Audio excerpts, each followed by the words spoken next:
Haven retaliations are pretty tough missions that happen roughly once a month. There's about 13 survivors scattered around a map, and the groups of aliens go around hunting them. They tend to kill a civilian about once a turn and you have to rescue at least 6 of them. So you're under a fairly strict time limit and your squad doesn't start with concealment. Failing a retaliation is a bit of a setback because you lose contact with that region. So you have to spend intel and time recontacting them, and if you've built a relay you also have to spend supplies and time rebuilding that too. You can't lose contact with your base starting region, but you will lose some of its income. So your first Haven retaliation is another major point in your campaign, to see if you're on the right track. On top of all that, if you disabled the Lost and Abandoned mission, this is also where you encounter your first Chosen. Unlike in Lost and Abandoned where the Chosen is always the assassin and always has shadow step and weakness to Reapers, the Chosen in this mission can be random with random strengths and weaknesses, although they're always weak to your starting faction hero. Because of this it's really important that your faction hero and some of your best soldiers are available, which shouldn't be too hard as long as you don't take them on every mission. I really wouldn't bring rookies on this mission. It's also super helpful if you've researched the Mind Shield and Battle Scanner to counter the Warlock and the Assassin.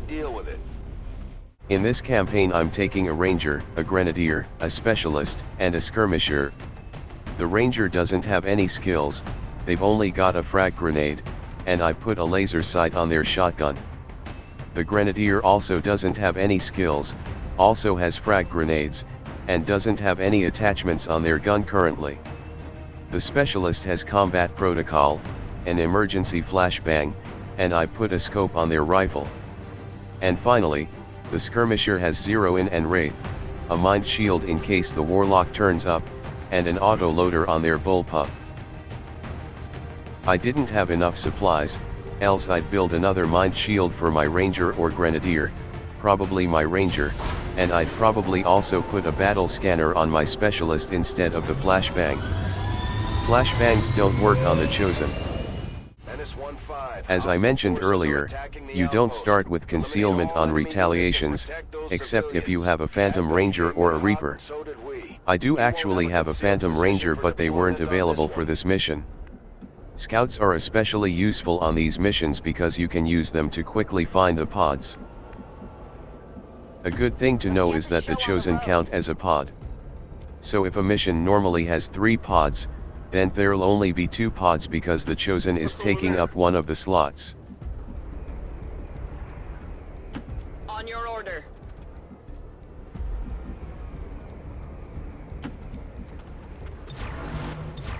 Moving to Overwatch. Stand ready.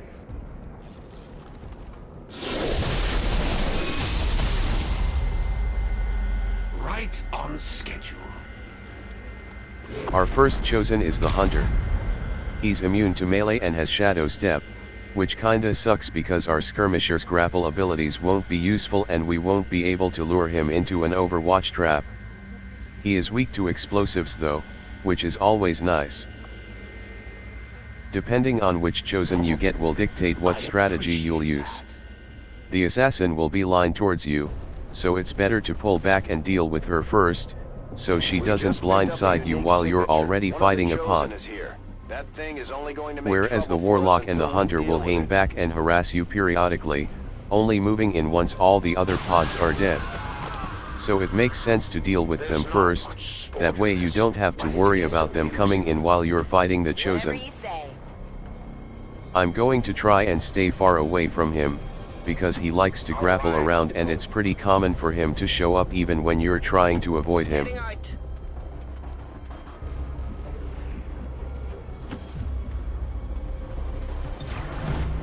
Moving to Overwatch. On Overwatch. Let's get it on already.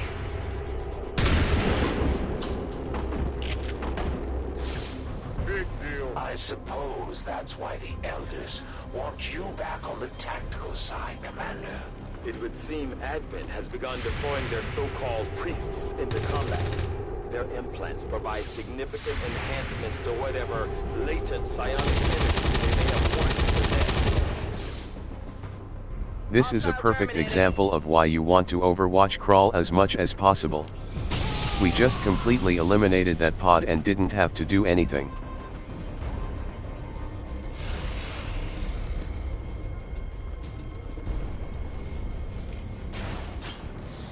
The hunter normally uses tracking shot when you're not actively fighting him, which is where he marks a soldier and they have to move out of a cone to prevent being shot.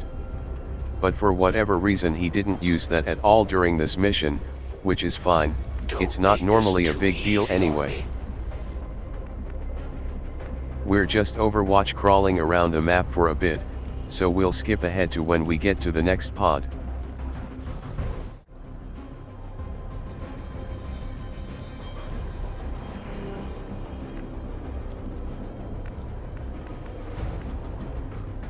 Alright, I'll go. Got some admin here.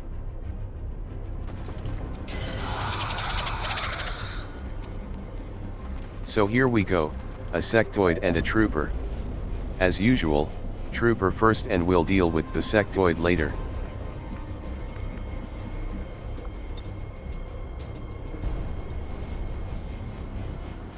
Tactical movement.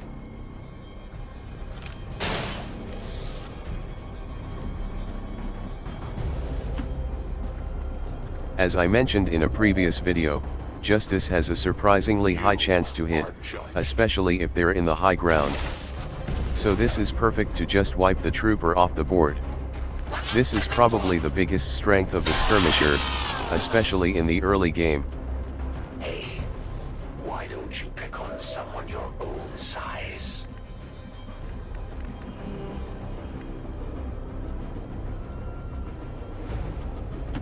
On your order. Since I know there's no other pods, I'm okay with using a grenade here to deal with the sectoid. Frag out!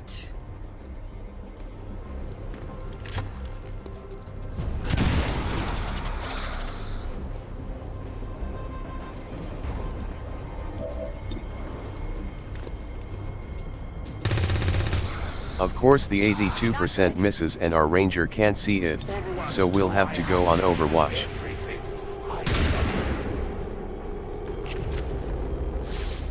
Who's keeping score? Now that the two pods are down, we just have to find the Chosen. Since the Chosen don't shoot at civilians, we're pretty safe at this point, so we can play super cautiously. This would be great if he didn't have Shadow Step, but we can still try to take good cover and maybe catch some enemies if he decides to summon. I'm going to skip ahead a bit while we overwatch crawl towards the hunter. I haven't mentioned it yet because we haven't seen any civilians, but you don't normally want to go near them because some of them might be faceless. You rescue any remaining civilians by killing all the aliens anyway, so there's not much point in trying to get near them. Moving to position. No problem, boss. Positive on it. I stand ready. Faceless are quite tanky, and they have a swipe that has a huge radius that can also destroy cover. You really don't want to activate one of these while fighting other enemies, and you definitely don't want to be stood next to one when it activates. We had some means of containment. Don't even think about it. As you can see, the hunter can cover an incredible amount of distance with his grapple, which is why I tried to stay away from him at first. Against overwhelming odds. A minor hiccup in the Elder's plans. One I must remedy shortly. That's the Elder's hunter. Thankfully he did From what several we've heard, questionable he's a relentless things. tracker with an He gave unnatural up his ability high to ground call and his didn't shoot shots. at us, which is probably the worst thing he could have done, and he decided to use a concussion grenade instead. All this does is put soldiers in a dazed state, and you can revive them with other soldiers if they get close enough. If he'd had a mind shield, I believe he would have been immune to that. They might live long enough. He also decided the best place to stand was right next to a propane tank. You'll remember that he's weak to explosives and our grenadier still has a grenade. Bombs away! If you don't think you can deal with the Chosen, you can leave soldiers in a dazed state and the Chosen will attempt to extract knowledge instead. While this does speed up an attack on the Avenger, they also leave after doing this, so it can be good if you've got a bunch of other pods to deal with as well.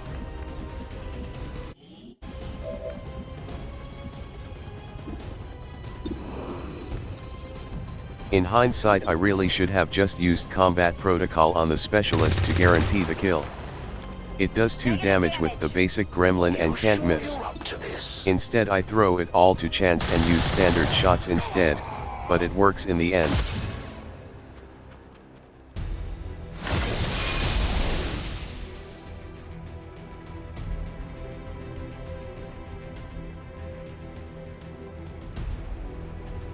Not bad, Commander.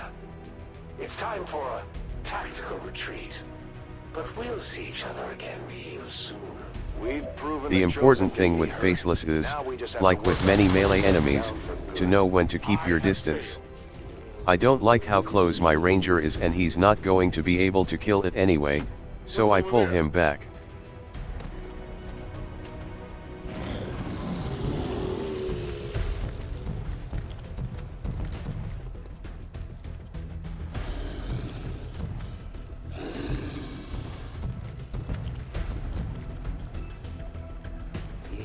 Now that it stood right next to someone, we have to deal with it. First things first, we get the ranger in for a point-blank shot.